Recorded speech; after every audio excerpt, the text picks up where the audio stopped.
আল্লাহর নবী একটা ঘর আছে কিন্তু কোনো স্ত্রী নাই, সাথী নাই, চলাফেরা করে কিন্তু অর্থ সম্পদ নাই। কিন্তু আবু তালিব তারও খুব বেশি সহায় সম্পদ নাই। এই অবস্থায় তিনি তাকে বললেন, মুহাম্মদ একটা কাজ করতে হবে। কি করতে হবে? কোনো কাজ তোমাকে খুঁজে নিতে হবে এবং ওই কাজ করে তোমাকে ইনকাম করে তারপরে বিবাহ শাদী করতে হবে।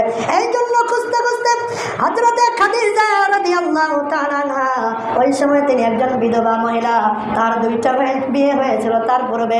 ওই দুইটা বিয়ে হওয়ার পরে এক বিয়ে তাকে তালাক দিয়ে দিয়েছে, আবার আরেকটা বিয়ে হয়েছে, স্বামী মারা গেছে, তার ওই ঘরে দুইটা সন্তান রয়েছে।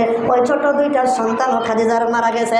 আল্লাহর নবী ওই সময়ে দেখলেন যে খাদিজার অনেক ব্যবসা বাণিজ্য আছে, তার বাবা খোয়াইলিদ, তার বাবা হলো খোয়াইলিদ, তার অনেক সম্পদ ছিল, উত্তরাধিকারী সূত্রে খাদিজা অনেক সম্পদ পেয়েছে।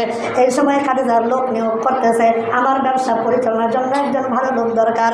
এই অবস্থায় আবু তালিব নিয়া মুহাম্মদ সাল্লাল্লাহু আলাইহি সাল্লামকে খাদিজার কাছে নিয়ে গেলেন। খাদিজা, তোমার লোক দরকার আর আমার এই ভাতিজার একটা চাকরি দরকার, তিনি চাকরি করবেন, তোমার ব্যবসা বাণিজ্য পরিচালনা করবেন।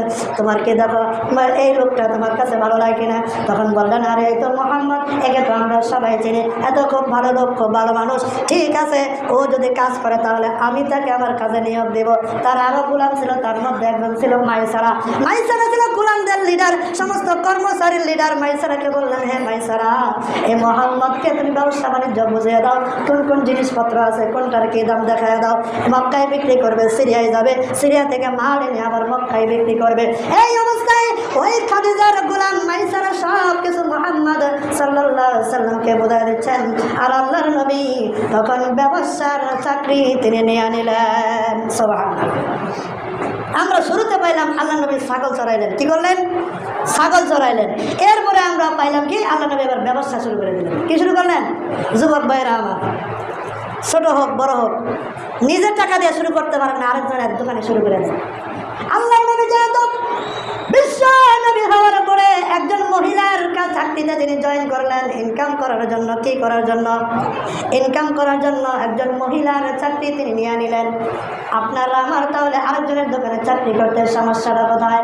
প্রথমে আপনার আমি কম দামে চাকরি করব, অভিজ্ঞতা বাড়লে আবার বেতন বাড়ে কিনা? যে ব্যক্তির যত অভিজ্ঞতা বেশি তার বেতন তত বেশি। যদি বেতন বেশি বাড়ায় না দেয় তাহলে আরেকটার মধ্যে জয়েন করলে বেতন বাড়ে কিনা? এক জায়গাতে আরেক জায়গায় যায় তখন তার বেতনটা বেড়ে যায়। এমনকি কিছুদিন পরে ওই লোকটা নিজেই একজন ব্যবসায়ী হয়ে যায়। এরকম ব্যবসায়ী আছেন না ভাই? মানুষের দোকানে কাজ করছেন 2-4-5 বছর, আস্তে আস্তে পরে নিজের ব্যবসা শুরু করছেন। পাঁচরকিতে আছেন, আপনাদের এই এলাকায় আছেন, অনেকে হতে পারে, অনেকে এখানে নাই, 2-4 জন থাকতে পারেন। এরকম অনেক লোক আছে, এমনকি তাদের ব্যবসায়ী তাদের ছেলেরা দিয়ে গেছে, অমুকের ব্যবসার মধ্যে কাজ করে। কেন? হুজুর ব্যবসা যাদের শিখে, ব্যবসা শিখার জন্য আরেকজনের দোকানে কাজে লাগা হয়েছে। তারপরে কিছুদিন কাজ করে এখন আল্লাহ টাকা দেওয়া বসাইছে, এখন নিজেই মালিক। এরকম অনেক বড় বড় মালিক আছে গাউসিয়া মধ্যে মার্কেটে, এরকম কয়েকজন মালিক আছে। আমার এখানে কয়েকজন মুসল্লি ছিল, উস্তাদজি আমি অনেকদিন মানুষের দোকানে কাজ করছি, করতে করতে আলহামদুলিল্লাহ আল্লাহ তালা এখন আমার দিছে, আমি অল্প দিছে সম্পদ, বাইরের কাছে বোনের কাছে দাঁড় করেছি, এখন আলহামদুলিল্লাহ আমি একটা দোকানের মালিক হয়েছি। আলহামদুলিল্লাহ। আরেকজন ভাই গাজীপুর চাকরি করেন, ওই গাজীপুর দোকান, উনি ওইরকম মানুষের দোকানে চাকরি করতে করতে এখন ওনার 3টা দোকান গাজীপুরে তৈরি করে দিয়েছে। বলতেছিলাম বিশ্বনবী বিবি খাদিজার ব্যবসায়িক ম্যানেজার হিসেবে তিনি যোগ দিলেন। তার কর্মচারী তাদেরকে নিয়ে তিনি এবার ব্যবসায় চললেন, সিরিয়ার পথে চললেন। এখানে অনেকগুলো ঘটনা রয়েছে। সিরিয়ার পথে চলতে চলতে মক্কার এই মরুভূমিতে যখন তিনি চলতেন, আসমানে কোনো মেঘ ছিল না, ঠান্ডা পড়া রোদ। এই রোদের মধ্যে কোথা থেকে যেন সাদা সাদা মেঘ ভেসে এসে বিশ্বনবীর মাথার উপরে ছায়া দেওয়া শুরু করেছে। সুবহানাল্লাহ। কেমন ছিলেন মানুষ? মাইসারা গোলাম সাহেব তাদেরকে সাথে নিয়ে যখন সিরিয়ার পথে আল্লাহর নবী যাচ্ছেন ব্যবসা করার জন্য, রাস্তাঘাটে মাল নিয়ে নিয়েছেন, উটের উপরে মাল, ঘোড়ার উপরে মাল, খচ্চর উপরে মাল, মাল সামান নিয়ে কাফেলা নিয়ে যখন যাচ্ছেন, যেখানে তিনি খাওয়া দাওয়া করবেন বসবেন, কাফেলাটাকে এখানে রাখলেন। রাখার পরে একটা গাছের নিচে আল্লাহর নবী বসলেন। তখন মাইসারা খেয়াল করলো ওই খেজুর গাছের পাতাগুলো বিশ্ব নবী যেখানে বসেছেন, বিশ্ব নবীর দিকে হেলে হেলে যখন আমার নবীকে তারা যখন সম্মান করতেছে। সুবহানাল্লাহ। আল্লাহর নবীকে সম্মান করতেছে, গাছের ডালপালাগুলো বিশ্বের নবীর দিকে ঝুঁকে যাচ্ছে। সুবহানাল্লাহ। আকাশের মেঘ বিশ্ব নবীকে ছায়া করে। এইদিকে রোদ এইদিকে রোদ, কিন্তু বিশ্বনবী যখন কাফেলা নিয়ে চলাফেরা করতেছেন কিন্তু কাফেলার উপরে কোনো রোদ নাই। তারা যেই দিকে যায় মেঘ সেই দিকে যায়, তারা যেই দিকে যায় সাদা মেঘ এই দিকে থেকে থেকে কড়া রোদের মধ্যে আমার নবীকে ছায়া প্রদান করে। সুবহানাল্লাহ, আল্লাহু আকবার, আল্লাহু আকবার। এরপরে যাইতে যাইতে বিশ্বনবী একটা গির্জার পাশ দিয়ে যাচ্ছিলেন। ওইখানে একজন ব্যক্তি ছিল, আলেম ছিল, হুজুর ছিল, তার নাম হলো বুহাইরা। ওই পাদ্রীটা দেখলেন একটা কাফেলা আসছে। ওই কাফেলা এটা কয়েকবার ঘটনাটা ঘটেছে। একবার চাচা আবু তালেবের সাথে তিনি ব্যবসায় গিয়েছিলেন ব্যবসা শিখার জন্য। ওই সময় একবার ঘটেছে, তারা গির্জার কাছে বাড়ি ঘরের কাছে যখন তারা তাঁবু ফেলেছেন এই জায়গার মধ্যে তিনি তারপরে যখন তাঁবু ফেললেন মুহাম্মদ সাল্লাল্লাহু আলাইহি সাল্লাম ছোট মানুষ, কিশোর বয়সের মানুষ, 15 বছরের মানুষ, আর মুহাম্মদ সাল্লাল্লাহু আলাইহি সাল্লাম এরকম ছোট মানুষ। এই অবস্থায় বিশ্ব নবীর সামনে যখন ওই হুজুর এসে দেখলো তোমরা কোথা থেকে এসেছো, আমরা মক্কা থেকে এসেছি। তোমরা তো কারা কারা এসেছো? আমরা এসেছি। তখন দূর থেকে দেখতেছে ওই ছেলেটার নাম কি? ওই ছেলেটার নাম মোহাম্মদ। তার বাবার নাম কি? তার বাবার নাম আব্দুল্লাহ। তার মায়ের নাম কি? তার মায়ের নাম হইল আমেনা। তার বয়স কত? তার বয়স এত। এই ছেলে এদিকে আসো, এদিকে আসো, এদিকে আসো। মোহাম্মদ সাল্লাল্লাহু আলাইহি সাল্লামকে পাদ্রী বুহাইরা ডাকলেন, ডেকে জিজ্ঞাসা করতেছেন তোমার নাম কি? এটা। তোমার বাবার নাম এটা, মায়ের নাম এটা।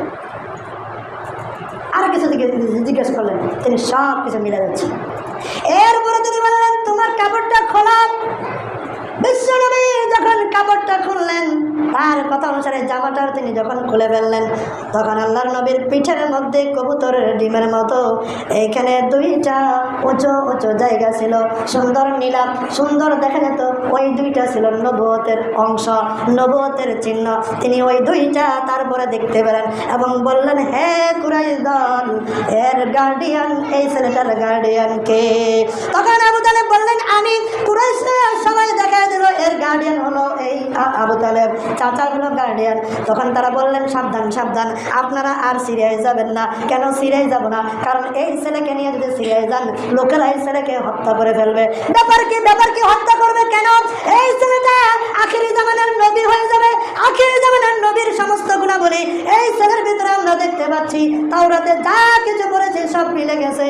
যদি আপনারা এই ছেলেকে বাঁচাইতে চান তাহলে আর সিরিয়া যায় না। ইহুদিরা খোঁজ পাইলে এই লোকটাকে হত্যা করে ফেলবে। আপনারা এখনই মক্কার দিকে ফিরে যান। সুবহানাল্লাহ। কারণ ইহুদিরা আজকে আপনারা দেখতেছেন এই সিরিয়ায় মারতেছে, এরপরে আপনার ফিলিস্তিনে মারতেছে, এরা আগের থেকেই খারাপ। এদের ইতিহাসই খারাপ, এদের জাতি খারাপ, এদের গোষ্ঠী খারাপ। ইহুদিরা আগের থেকেই খারাপ।